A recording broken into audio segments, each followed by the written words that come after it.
দর্শক, বিএনপি খালেদা জিয়ার চিকিৎসার সর্বশেষ খবর জানাতে রাজধানীর এভার কেয়ার হাসপাতাল থেকে যুক্ত হচ্ছেন আমাদের সহকর্মী তারেক মাহমুদ সুজন।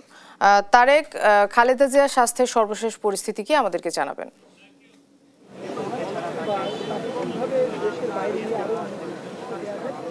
যেমনটি জানেন, গত মাসের 23 তারিখ কিন্তু বিএনপি চেয়ারপারসন বেগম খালেদা জিয়া রাজধানীর এভার কেয়ার হাসপাতালে ভর্তি হন। তারপর থেকে এখনও তিনি হাসপাতালটিতে ভর্তি রয়েছেন এবং দেশি বিদেশি চিকিৎসকদের সমন্বয়ে গঠিত মেডিকেল টিমের সদস্যরা কিন্তু তার চিকিৎসায় দিয়েছেন। আমরা জানি আজ রাত 10টা 10 মিনিটে কিন্তু চীন থেকে নতুন একটি বিশেষজ্ঞ টিম কিন্তু এসেছেন বেগম খালেদা জিয়ার চিকিৎসায় সহায়তা করার জন্য।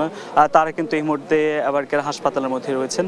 এছাড়াও যুক্তরাজ্য সহ বিভিন্ন দেশের কিন্তু বিশেষজ্ঞ দল কিন্তু সদস্যরা কিন্তু আছেন। তারা কিন্তু খালেদা জিয়ার চিকিৎসা যে টিমের সাথে সমন্বয় করে আলাপ আলোচনা করে কিন্তু তার চিকিৎসায় কিন্তু তারা সহায়তা করছেন। আপনি জানেন, গেল 27 নভেম্বর কিন্তু বিএনপি চেয়ারপারসনকে তার শারীরিক অবস্থার উপর নির্ভর করে সিসিইউতে রাখা হয়। তারপর থেকে এখনও কিন্তু তিনি সিসিইউতে চিকিৎসাধীন রয়েছেন এবং বিএনপির পক্ষ থেকে অর্থাৎ খালেদা জিয়ার ব্যক্তিগত চিকিৎসক ডাক্তার এজিএম জাহিদ হোসেন সর্বশেষ তার স্বাস্থ্য সম্পর্কে গতকাল যে তথ্যটা দিয়েছেন, এই মুহূর্তে খালেদা জিয়া চিকিৎসকদের চিকিৎসা গ্রহণ করতে পারছেন, অর্থাৎ তারা যেমনটি চাচ্ছেন ইমপ্রুভমেন্ট চিকিৎসা যেভাবে এগোনোর কথা সেভাবে চিকিৎসকদের ভাষায় সেটি হচ্ছে, অর্থাৎ খালেদা জিয়া চিকিৎসা গ্রহণ করতে পারছেন। এছাড়াও আপনি জানেন, এর আগেও কিন্তু কয়েক দফায় বিএনপি চেয়ারপারসন লন্ডন থেকে চিকিৎসা নেওয়ার পর কিন্তু রাজধানীর এভার কেয়ার হাসপাতালটিতে এসেছেন।